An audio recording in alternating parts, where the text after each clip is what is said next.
back in that, yeah. Tell them to watch it. Now I ain't talking my pockets, just know we ain't running out the way that we stock it. If I got it, you got it. If I call it, she sliding, tell her to mop it. Yeah, I got that shit doing. Damn, she took that thing off and bring it around. Going at it till I'm on. Put that 90 in a hole, I'm beating it down. I'm back in that bag again. Whoa, whoa. Oh, say less. I'm back in that bag again. This is the first time in 4 podcasts that we've got to hear our intro song. That's right. What you doing? Yeah. I'm back in that. They've been missing us. Where you going? Hey, back in that bag again. To bring me around your our friends. favorite You know hip-hop I'm artist, bagging this them. guy. Request me on Facebook. No, I ain't adding them. Positions I had her in. Hit from the back. These are the struggles we have to deal with when we have to use unlicensed music in order to. That's right. Well, one of these days, though.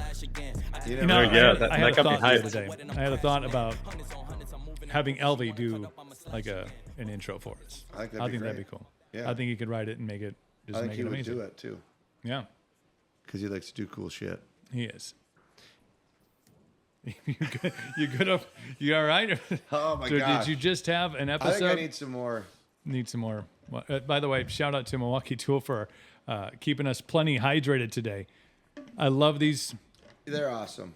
water thermoses. They're fantastic. They just fit nowhere. Like you have to buckle it into your passenger seat, otherwise it just rolls around. Unless you have like when is the Bronco or the Jeep going to come out with the pack out attachment? So it just attaches to your center console. I'm gonna have to give these guys a shout out too. Oh, that was good. Oh man! Speaking of a good time, for a good time, call the Tin Can Call Mobile the Bar. Tin Can Mobile Bar. Our new friends we made at Country Jam USA over this past weekend, which was a fantastic time. It was an absolute blast. It was the first time I think we've ever done a festival with very little things to do. Like that, we didn't have a booth to set up. We didn't have any games to play. It was weird. We were of our own volition, left to our own devices. Yeah, I know. I had more time to just stand around and, well, I drank a lot of beer. Well, when in Rome, I mean, that's the spot to do it. That's what it was. Listened to a lot of music. Yeah. Hung out. Didn't have to be in 20,000 places at once. Right. But that was weird. But it was a lot of fun. Weather they put on a good show. cooperated. Weather was great all weekend long. Yeah. Shout out to the Jam crew for putting on a good show, and again the Tin Can Mobile Bar for their Filling those hospitality. drinks. Also, we didn't pay for our drinks there, so they were just very accommodating to us and probably everybody else. Right. Yep. Guys again. They were getting paid for the pours no matter what. No, it was good. But we are back doing the podcast here from Studio A inside of Max-Bilt headquarters. That's right. The World HQ. last- Intergalactic headquarters. The last 3 or 4 that we have published were all done in Milwaukee Pipelines. So back. Good to be home. Good to be home, back in our comfy chairs. Although the headphones here, we should talk to our producer about maybe some upgrades. TQ. He said maybe. That's what that smile meant. Maybe. But I do want to, I don't want to get too far into the weeds. I want to take you back on a little journey. You'll be able to see this because you have a monitor now. I know. This is very exciting. I was going through some photos Yeah. of our trip overseas. We went the British Isles and we went to Ireland. It was such an interesting time in my life. I found this picture. We were in Dublin Castle. Yep. And it was such a pretty picture of kind of the inside there.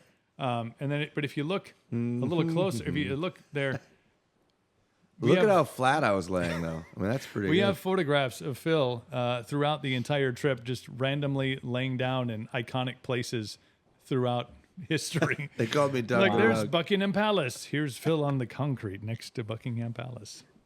Oh, look, Westminster Abbey. Oh, this is a bench. You know, I can use this bench for multitasking. But there was a reason that you were laying down, and not because of all the Guinness. No, it was because I was at the end of my rope. Literally. From my shoulders to my knees, I was basically a popsicle stick. I could not bend. I had the most excruciating back pain in my life. So that's actually why we've got a special guest on today, too. Should we bring him in? We should. I don't know. Do we want to show your MRI first? We want to bring Cam in first. Or maybe he should introduce your MRI because I don't know what it is, but it certainly looks like it's not how it's supposed to look. Well, we could bring it up. This was 2 days. We left for Europe on Wednesday, and the blue spot that's circled. What you see on just to the left of that blue spot is some white around what kind of looks like a mini little eyeball. That's your sciatic nerve going down what would be the right side of my body. And then on the left side, you can't see the same thing because that big kidney bean shaped thing, which is your disc, is bulged out. And it was a 5 millimeter disc herniation. I didn't know that, like I said, until Monday night. And that Monday night before I left for Europe, they said, well, we got to get you rushed in for an emergency epidural to try to relieve some of the swelling and blah, blah, blah. But we're going to, as soon as you get back, you're going to have to get a microdiscectomy. And they rushed me in the next day, got the epidural. And then they're like, all right, you should be good to travel. Fuck no. It was terrible. Like, I got out. Luckily, it was a short flight. Right. 9 hours. It was just 9.5 hours. And they gave me a bunch of drugs. And then I was just stoned and it hurt. And, you know, even like you have an extra couple of 2, 3, 12 bourbons. That didn't. Then, and like alcohol just makes your body inflamed. And so it was just absolutely brutal. And then while we were on the trip, I was like, I need to get this surgery done. So I was scheduling that. And then on the way home on the flight, I had service, and I was just, there's just something telling me that I probably don't need to be doing the surgery thing. And I found this, you know, everybody had an answer, right? Take this magic pill, do this, do that. I think my answer was, I don't care what you do, but do something. Otherwise, you're just going to die because one of the 3 people around you will murder you dead, and you will be in no pain no more. Look, we've solved your problem. And I ran into this dude, and his name was Cam. And are you doing the thing? I'm going to do the thing. Do the thing. It was a good intro. Yeah, that was a killer intro, and I just learned a bunch about you that I had no idea that you were dealing with at the time. So thanks for having me, guys. He also has questions about your bourbon intake, like, bro. Like we should. And bourbon. I'm 27 right now, so I don't think I have any questions about the bourbon intake. I got you. Good. Yeah, we're gonna be just fine. Yeah, we're right on line with that, guys. And I'll tell you, man, I reached out to this guy here, and I was like, hey, I'll be touching down at 5 p.m. I see you have a slot at like 6 p.m. I'll be driving home from the cities. Can we touch base then? And then when it actually came down to that time slot, I texted him. I was like, bro, I was like so cross-eyed on the car ride home. I was like, I can't fucking talk to anybody.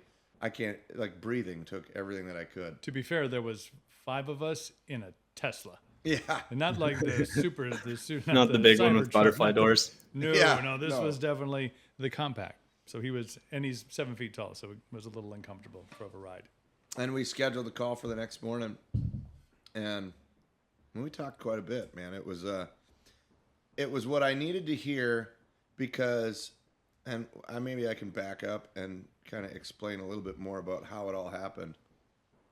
But I had been thinking that I was doing the things that I needed to do to like fix myself. And so let's first talk about like how I got into this predicament. But in January, Christmas, really, I bought my kiddos, set them up with a little home gym. They've been showing more interest in physical fitness. And so we turned our garage bought a little half rack and had some weights. Got some mat from the farm store, cow mat or whatever, laid it down. And it had a barbell and a bunch of plates. So I was like, I started using it quite a bit every day. And I don't know, I had some fitness app that was kind of giving me a workout that I could do every day. And there was a lot of like back exercises. I was like, well, it's probably good for like mobility, like to, hyper extensions and laying on the exercise ball and doing back extensions with plates so you don't have any stability. And I've had back issues my entire life. When I was 18, I had C3, 4, and 5 fused together from an accident that I was in. It was a stupidity accident, but it was an accident nonetheless. And then, then my 20s was just, overweight, beer gut, fast food, building a business, physical fitness was like the last thing on my list. And when I was like 29, I think it was in, not 29. I must have been 31. I was in my 30s or around there. I think it's 2015 or just before. I had injured my back to the point of like, oh man, I had to roll out of bed, use the wall to climb up. And, you know, it took a long time for it to feel better, but with some movement out the day, it was like, it would be okay. And I never really had, it was usually pretty localized to my back. And they had said that there was some disc bulging and, you know, they were like, we should fuse it. And I was like, whoa, what if I like quit drinking so much beer and like worked my core? Would that be helpful? Well, that would certainly give you a fighting chance. Absolutely. I was like, well, maybe I start down that road. And that was what like opened up my journey into like physical fitness. Again, it was like kind of a major this or that kind of thing. But like I never really understood the body mechanics. I've always been tall and lanky. Like every time I would try to do squats when I'd be with buddies at the gym, they'd be like, what is that abomination? Or like a deadlift, it's like, well, they can't. That's right. Whatever you're doing, don't do that ever again. And so like I would just kind of like skirt around those things. And for the next few years, like I would stay loose enough that any of those activities, like I might tweak my back, but I'd be able to get back into it in a few days. And I pushed past a lot of like red flags throughout the years. But then this January, well, I got into jiu-jitsu. If you've listened to a podcast, I've probably talked about it. Probably. And a few years ago, and one thing that kept nagging at me is like, man, I should really figure out like my hip mobility. You know, I can't bend over and touch my toes. I really should do that one of these days. And you see all these like mobility influencers on Instagram, how it's the key to longevity. And like I believed it because it was like, man, what's the point of being strong if you can't like use the strength? But like nothing in my life was like, I was always just moving too fast. Always on to the next thing. Like I'll get to that. And in January, I was pulling deadlifts again. I haven't done this in a couple of years. I'll try it. You know, I got a barbell, I got some weights. And I overdid it, but there really wasn't even one thing in particular that I could remember. I just know that like I pissed my back off and I kept trying to do things. And then, I mean, it was on my way to go see you. It was 4 days before I went to Key West. And that was another trip where I was just on the floor or walking. That was the only like two movements I could do, or float around in your pool. And then all of January. Also, boo-hoo. So sorry about your back pain, sir. How about another martini and a Mai Tai and something else fruity? Yeah, it was pretty good. The oyster shots helped. Or what was it? We were at that one bar where they served the painkillers. That was the same bar as the infamous oyster shots are from. Because Kiki's. Kiki's. Yeah, Kiki's Sandbar.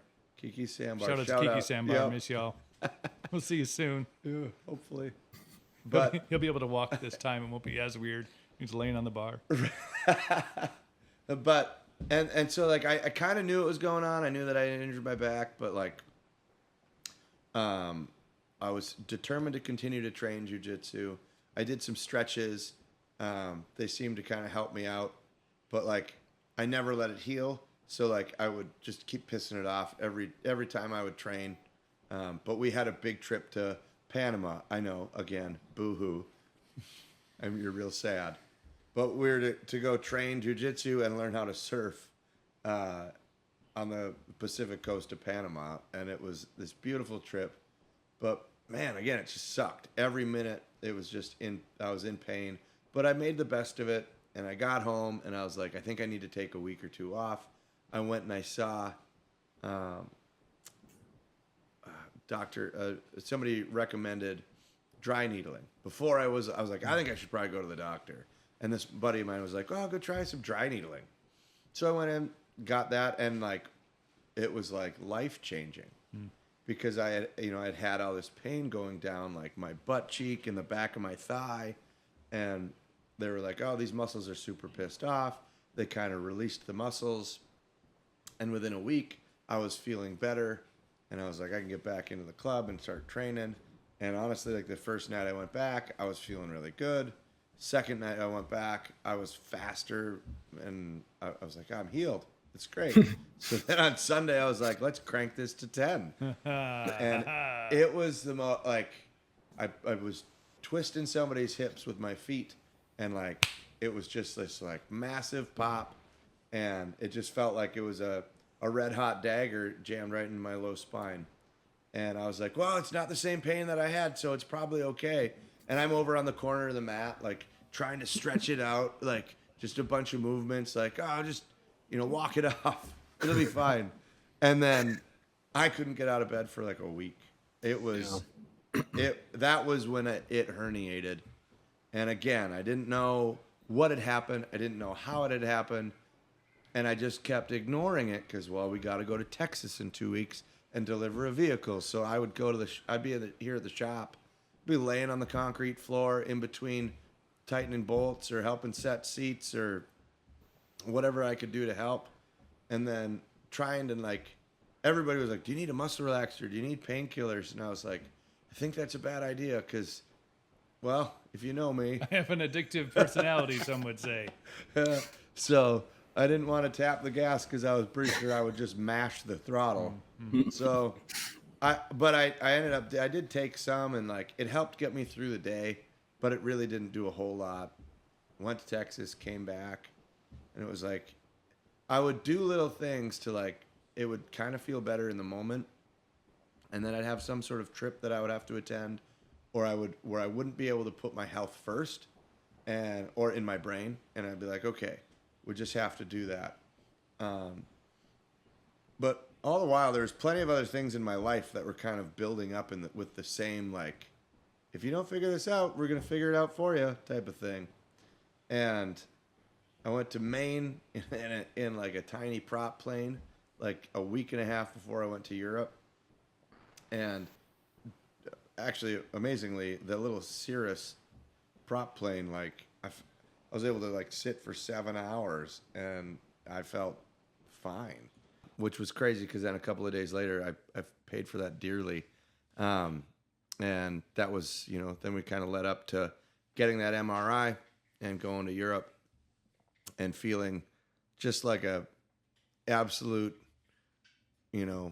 just worthless man. Like that guy. Oh, look, it was just Dublin terrible. Castle. It's so beautiful. It was the mental, like, anguish that it put me through.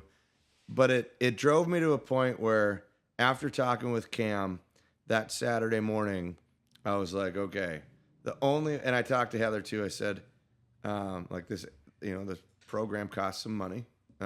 Surgery obviously costs more. But the other thing that it's going to cost is that I'm going to have to commit to it for the next 90 days. That's what I gave myself, was 90 days of really trying to focus on the diet, which, I mean, man, that's hard. But putting the work in every day,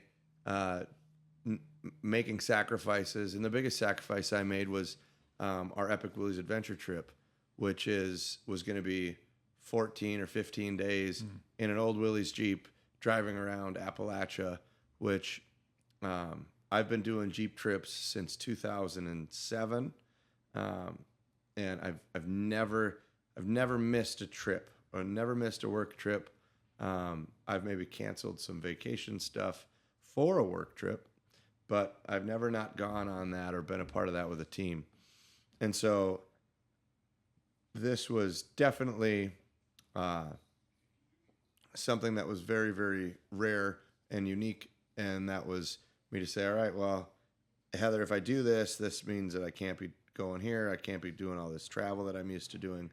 And I kind of have to stick close to home. And then I implemented a schedule of get up between, the other thing was, like, sleep. I haven't, like, ever prioritized that in my life, even though, like, I've always said, like, oh yeah, no, I just, should sleep more.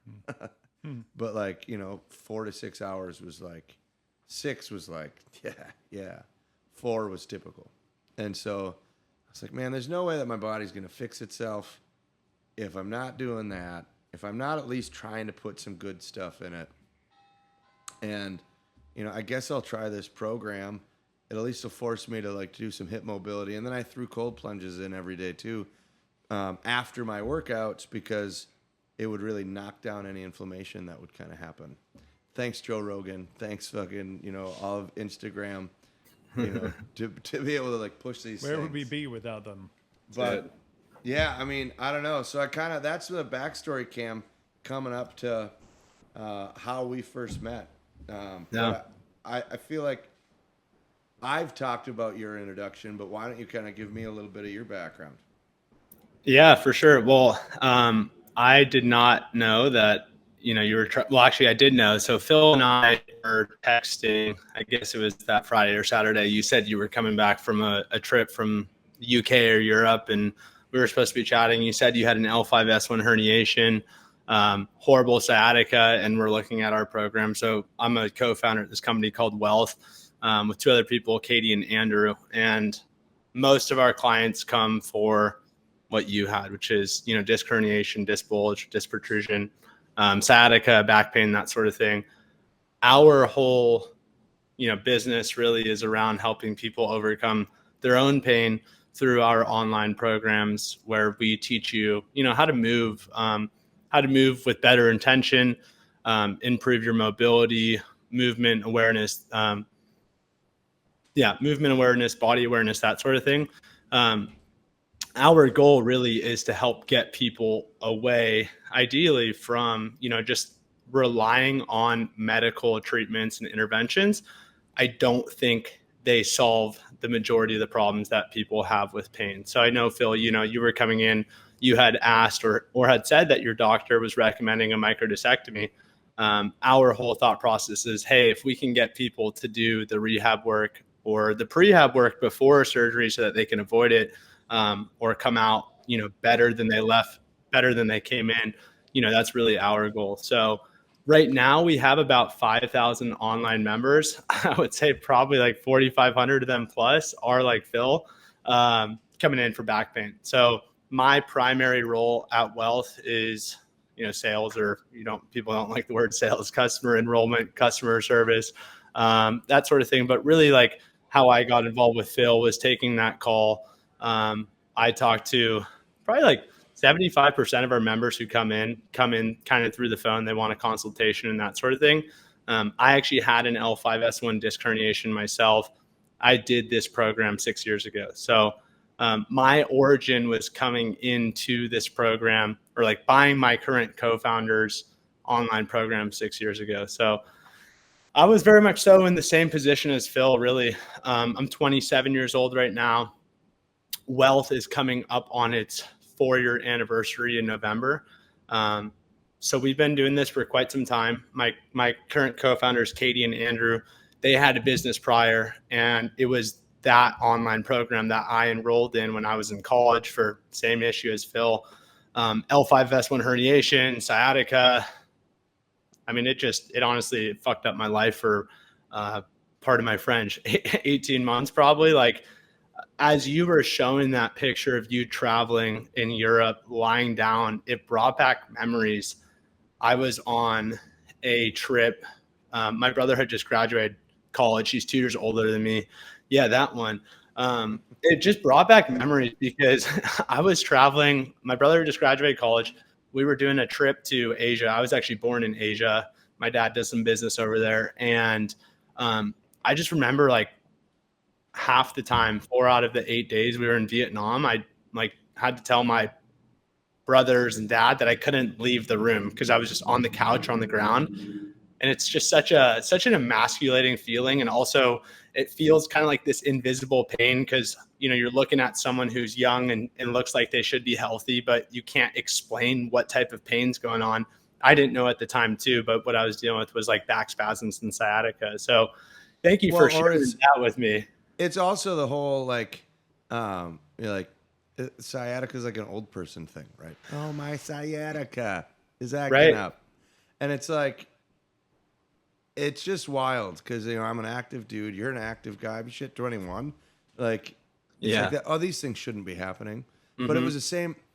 like, you know, you made, just to kind of go back to the prehab comment you made, because I don't think you even said, you never said, whoa, don't do surgery. I mean, you were just like, well, like if you need to do surgery, do whatever you need to do to get yourself better. But also, if you do this program, it's only going to set you up better for surgery to be able to rehab.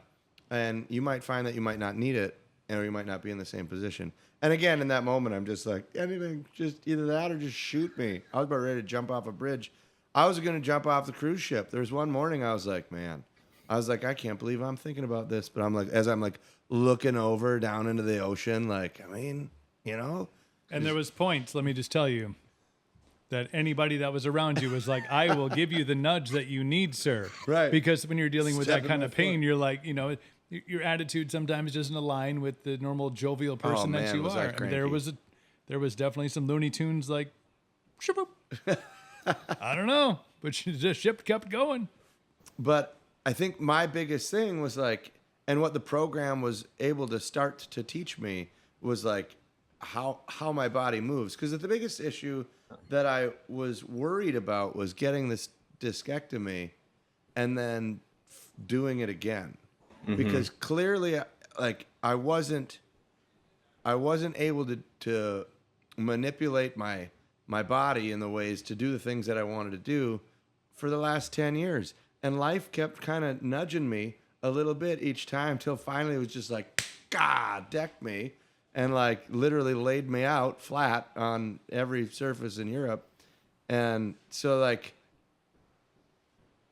at least even if I did or do somehow need to have surgery, I know I can't believe how now like I move with intent. Right. And you know, when I first started the program, we didn't. This is the Limitless program, our Limitless program, right? Yeah. So when I started Limitless, even on day one, I was like, I don't know, this shit's bogus. There's no way, because like, Yeah. Why? Why did you think that? well, I think it was just the fact that like I forget what day one was, but I'm pretty sure It's like breathing, scapular stuff, pelvic tilts, like just all small, minor details with your the spine and pelvic scapula. tilts. That was one where I was like, I have a pelvis. Well, Right. It did not want to move. I know that. Like, Mm-hmm. and then any like nudging of that, and it was just like, just fire in my back. But it was also kind of like that. There's a difference between, like, my body was trying to fix or fight this thing so hard. I felt like my whole body had the flu leading up to this. And like as soon as I like switched the mindset into like a rehab style mindset, it was like the pain was for good reason, and I was going in the right direction. And then also it was like, well, or maybe it's not, but I need to believe in this right now because I need to believe in my ability to be able to put some energy towards something that can feel like progress. And the way that the program is tailored is exactly that. You're not trying to move mountains, but you can truly see like every day a little bit of progress, which gave a lot of bit of hope. And it like, well, and then it was also like, I'm always a sucker for like a good workout program because then I don't have to like write it down. I don't have, Right. So like, and like, ooh, I wonder what tomorrow is. I think it started, I feel like it was only like 20 minutes the first week was like 20 minutes a day. And then it was the cold plunge, which that's still the worst. Let's just be clear. Like I have to not think about it because if I think about it, then I'll come up with every excuse to make another cup of coffee or, you know, like scrub the floor with a toothbrush or anything else. Yeah. I think when we were first supposed to speak on Friday, you canceled and you're like, hey, my back's just horrible. I just flew back. Let's chat tomorrow. So we chatted on Saturday morning. And I think one of the first texts I remember, you're like, yeah, I'm ready. I just had 5 cups of coffee. I think you and I chatted for about an hour. And I didn't really feel like I had to like sell you or try to really transform any ideas into like getting you to hopefully buy into the ideology of the program. But I'm curious too for you, you know, like, and a lot of our members feel like they're doing the right things, whether that be like incessantly going to Cairo or, you know, acupuncture or massage or maybe injections, or they've tried a lot of different things. I'm curious, like, how did you came across probably our Instagram, our wealth Instagram. How did you kind of like feel like this was the right thing? You know, because everyone feels like they've tried a lot of things and they're like, okay, like, well, wealth's telling me they're going to be the right thing. I think what it was so I found it on TikTok. Okay. And so when I just started to kind of like research, and what I was seeing on there's a couple other programs that I looked at, and you guys just seemed really in depth, and you had like the body paintings that showed like the skeletal and muscular like how everything works. It was very hey, we're not trying to make this harder than it needs to be, but it also seemed very all encompassing. And I think that there was one video that had a few million views, and that was the one that had come across because I was searching like sciatic pain, just trying to understand more about it. Yeah. And that was when I was like, huh, who are these people? And I clicked on it, and then you read the thing, and you're like, buy my plan here, and they're just like, right. okay. Yeah. But Like then the more I looked into it, it was like, this is all of the different things. And I will, even as from doing the program, or, you know, as I'm doing the program, like all the different things that I've seen across all the platforms, like it incorporates all of those things into this 8-week program. And it truly like, you're not overdoing one thing. It's always mixed in. Like my range of motion. Well, so I'll tell, I guess, like, where am I at now, right? Yeah, because we spoke on May 23rd or May 24th. I think you started the program on May 23rd. So 2 months later, right? So you came in right off the plane, horrible sciatica. Months leading up to that, you jokingly talked about jumping off the cruise ship, which I get's a joke, but also like, you know, It's so legit, man. horrible. Like, Right. Yeah, for sure. yeah. I mean, on my last podcast, I talked to this lady, Sarah, who's talking about, she's, you know, having suicidal thoughts before the program. So we don't take that lightly. I mean, like, it's fun to joke around about it with people who are, you know, Absolutely. able to laugh about it. But yeah, so anyways, so 2 months ago you started. So yeah, Yes. where are you at now? So I would have finished the program last Saturday. But we Okay. had this big country music festival, and it was my birthday weekend. Hey, and happy birthday. I appreciate it. 39 years young. Spring chicken. Let's go. Yeah, but I of everybody that I interact with, I probably look and move the oldest. But and so this was like the first time in the whole program that I was like, I'm not going to push myself because I know what's going to happen. I'm not going to get good sleep. I'm going to give myself a little bit of a break because I didn't miss a day up until that time, and I was kind of coming near the end. And I think part of it was like, what am I going to do after? And I wanted to talk to you, Cam, a little bit about it. Like, do I just start from scratch? And we chatted a little bit about that. But so then this week, after my recovery day on Sunday, then Monday and Tuesday, I did today would have been my last day. Okay. But I got up, I looked at it, and I was absolutely exhausted. I went for my 1.5 2-mile walk this morning. And I was like, looking at the thing, I was like, man, for whatever reason, I'm super gassed. I also put in like 20 miles on the bicycle yesterday. There we go. So I was like, I'll let today, because tomorrow I want to give it my all, and then I think I'm just going to start the program over at square one, because I'm not happy enough with the mobility and the range of motion in my hips. But I also know that, like, when I started, like the hip rotations, I literally had to lay on my back to be able. There was no supporting myself with my hands. There was Right. no, and towards the end of the program, like I still have to support with my hands to get like good rotation. Yeah. And the movement that I'm talking about is like, you sit on your butt, feet flat or heels on the floor, and you kind of windshield wiper your knees back and forth to the ground.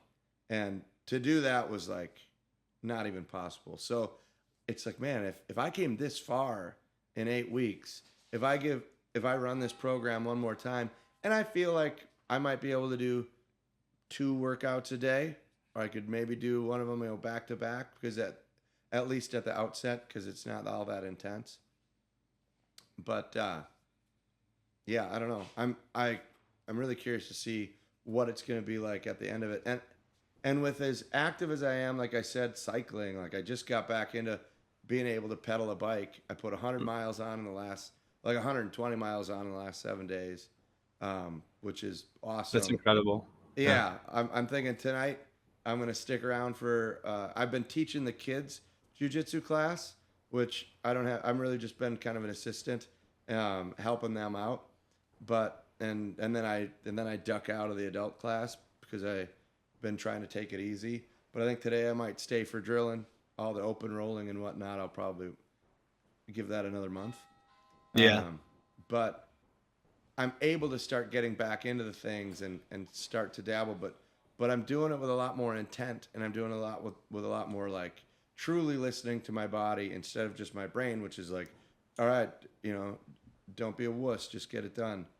And like that's just been dragging me out for so long that I'm kind of done with that. It's too hard. Yeah, I mean, you did it aside from, having some fun at the country festival. It sounds like you, you were very consistent with it. So to make that progress in 2 months, that's awesome. How would you say your pain, like, is pain existent, but at a lower level, or like, what would you kind of say? It is 100% different than what it used to be, or Nice. what it was. Like it, I will say that like when I get up out of this chair and I start walking around, I might get a couple of pulses, and like maybe have to grab the door frame for a second, but I'm also able to bend down and tie my shoe. I mean, like Yeah. like I can put socks on standing up now. Like Nice. that may sound like, well, yeah, but like it was, I'd have to I was literally laying down just to be able to put socks on. I'd have to have my wife put my shoes on. Yeah, anyone with sciatica knows that. I remember that too. I used to swim, and I was in college, and just remember like having just not being able to take off my clothes and like put on my suit before I'd go in, and like not being able to sit on the toilet and having to log roll out of bed. I mean, I was a junior in college, and I was supposed to take the top bunk but we were in a fraternity, and I like had to tell my buddy like, hey, I need to take the bottom bunk this semester. Like, I can't climb upstairs. I can't get out of bed. Like, I can't do this shit, So anyone who has sciatica knows that. So that's awesome, man. I'm really happy for you just for 2 months. So are you happy you didn't go immediately for the back surgery? Yeah, and actually, I don't know if I shared this, but on July 5th, if I didn't go, everybody in my life was gonna slit my throat. How to put you back on a boat. But I had, well, actually in June, I did, on that big Epic Willie's adventure trip, I did kind of like break my no travel rule, and I ended up flying in that same private plane with a buddy of mine down to Pigeon Forge, Tennessee, to surprise everybody that was on the trip and to catch our friend Elvie Shane, who was performing for our crew at Old Smoky Moonshine. So I popped down there for a quick 24-hour trip with my daughter and my friend and his son. And that day that I did that I was supposed to meet with the surgeon. So then I postponed that to July 5th, and I went in on July 5th. and I met with him, and he looked at it. He was actually more concerned in my thoracic, not more, because he's like, well, discectomy is definitely something that we would totally do. You're the perfect candidate. You know, you're healthy, you're active, so you would be a success story for us. But with what you've seen in the last, whatever it was, month and a week, he's like, if it was my body, I wouldn't do the surgery. And that meant a lot too, because it was like a little bit of affirmation that the stuff that I was doing, you know, I felt good. But sometimes like having that like professional opinion was like, because I think we all look towards doctors to kind of give us what they're supposed to be experts. They're supposed to know more about us than we do. But I think that we sell ourselves short, and we need to really pay attention to our bodies, because we're the ones that we're stuck in this, you know, meat suit every day. So, man, that's awesome. I mean, and the fact that Cam found Phil, or Phil found Cam, I should say, is a blessing, because I'm not that I was serious about actually pushing him off of the boat, but when you understand when you're dealing with that much constant pain, it doesn't matter the environment. I mean, obviously we talked about, you know, we were traveling all over the world, traveling all over the country, you know, you're seeing beautiful things. None of that can make that pain subside. Mm-hmm. Nothing makes it go away. Nothing makes the days easier, but to be able to see from this end, and I will his wife can attest to this, because we've had conversations about it too. The amount of, you know, relief he's felt, the amount of mobility that he's seen increase, and just how his lifestyle has been able to make that shift back to where it was, has been miraculous. So, I mean, from us to you, Cam, thank you, because again, we would miss Phil, but old Phil in constant pain was just a little bit more challenging to deal with, which I'm sure you understand. For sure, yeah, I'm sure you might not miss the old Phil in that grouchy regard, right? And you two, you two are business partners, right?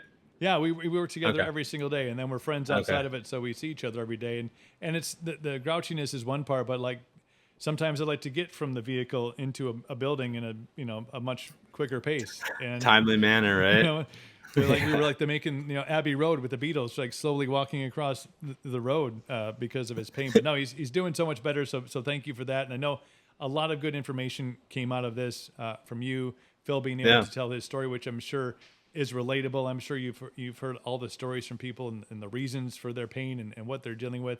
If somebody heard this podcast and is like, well, this is maybe the answer. At least this, you know, I have questions that maybe you and your team can answer. What's the best way for people to reach out and get a hold of you so they can continue on their journey for getting better and reducing that pain and inflammation? Yeah, for sure. So I would say, for starters, if you haven't heard of us, our Instagram is a pretty good place. It's just at WHEALTH. Our company is called Wealth, like your health is your wealth. Our website is spreadwealth.com. Again, WHEALTH. And then, you know, if you are like Phil booked a call with me, you can book a call on the website. We got the pop-up, we got the top book a call. You know, I think if you are struggling with pain, whether it be like a disc herniation or sciatica or, you know, chronic low back pain, you've tried PT, you've tried chiro, or maybe you haven't, and you just want to explore another option. I think we're pretty honest from our perspective on if our program can or cannot work. It's incredible to talk to Phil today, because he shows and has shown like what can happen if you're consistent with our program. So it's not a program that does itself. I mean, Phil did have to put in, you know, 30 minutes a day for 8 weeks to do that. But if you are at least interested in overcoming your pain, and you're kind of tired of being in pain, we'd love to help. We have currently, like I said earlier in the podcast, about 5,000 members right now going through the program. A lot of other incredible stories like Phil. So either through our Instagram or website, we would be more than happy to chat with you if you're listening and you need some help and you want to get that relief. I would say today, but also in the same point in time, it's not necessarily going to come today. You know, it does take some time. So that's the big thing. I don't think you have to feel this amount of pain that you're feeling if you're listening to it, but you do need to do something about it. Yeah, you can't will it away. There's no, you know, the magic pills and the beanstalk, you know, that's that pie in the sky dream is not real. And I think the understanding that I've known Phil for many years and know that his BS meter is pretty accurate. And obviously everybody gets bombarded with, these illusions of magic that's going to paint your pain away, or that's going to make you thinner, that's going to make you stronger. But the fact that he, committed to it, he trusted you guys, and he followed the program. I mean, it's a testament to the fact that it's legit as anything that's out there. And the fact that it, saved him from that surgery, knowing that he's already, he's had a neck fusion, already once in his life. You don't really want to have the top and the bottom, all locked up. That the fact that he's able to continue and continue with the lifestyle that he wanted to lead, being as active and being as, just traveled as he is, really speaks volumes to what you guys are doing. So it's awesome. Yeah. And I think it's really cool too that, the doctor, Phil said that earlier, is a really cool kind of segment that I was listening to. And he said that the doctor said, if it were my body, I wouldn't do surgery. Giving Phil that confidence that what he's done with our program is helping to heal him, and kind of give that confirmation. I mean, I know Phil said, we do like to go to doctors. Ideally, they know more about us than we do.